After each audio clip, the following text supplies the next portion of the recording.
na pala ni, di kami sa bulod na mangalot kami ni Mamang kamote. At si Mama, oh, nangalot na. Pakita ko sa inyo kung gaano kayo kan makamote ni Mama.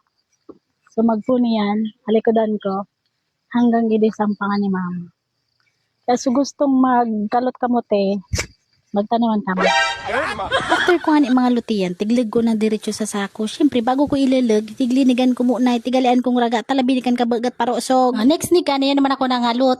Idali na baga kaan, tabaray kung titarabangan nyo ako, puro sana kamo yan nood. Ni, mayo na baga so kinaluta, nakadamot man, tawa din nyo ako tinarabangan. After nalinikan, tigparili ko na, magpunso sa rarig hanggang sa saraday. Dati talaga, nasapag ako magtinda nung elementary. Sabi ni Mama, para ka ngayon magatinda, masapag ka. Di ka man nga kakaanin pag nakita kang nagatinda. Sabi ko man, makikita ko ng mga kaklase ko, ngingiritan ako ni kadto kinano mga maestra ko. Kaya after ni ka, na-realize ko, ano man ka dapat ikasapag, kung na ka man gigibong maraot. Baka, ang importante yan, natabangan mo sa diri mo, kina pati nasugurang mo. Kaya sa mga dayan kamote, di na kamo magtanem. Kaya taon oras pa, magulat pa kamo ning tulong bulan bago kamo makatanag kamote. Kasi sabi ko sa inyo, magbakal na sana kamo sa among kamote. Tayo, kinalot na, para kamo magabakal na sana. Basta ang sabi ko, di pagbaratan ng kamote. Talabi ba kapag magpararorosog ni kan? Basta pag nagakilo ako, pirmi kan may pasubra. Siyempre, dahil special ka. Basta ang sabi ko, di pagbaratan, tabing di kita magsuruntukan.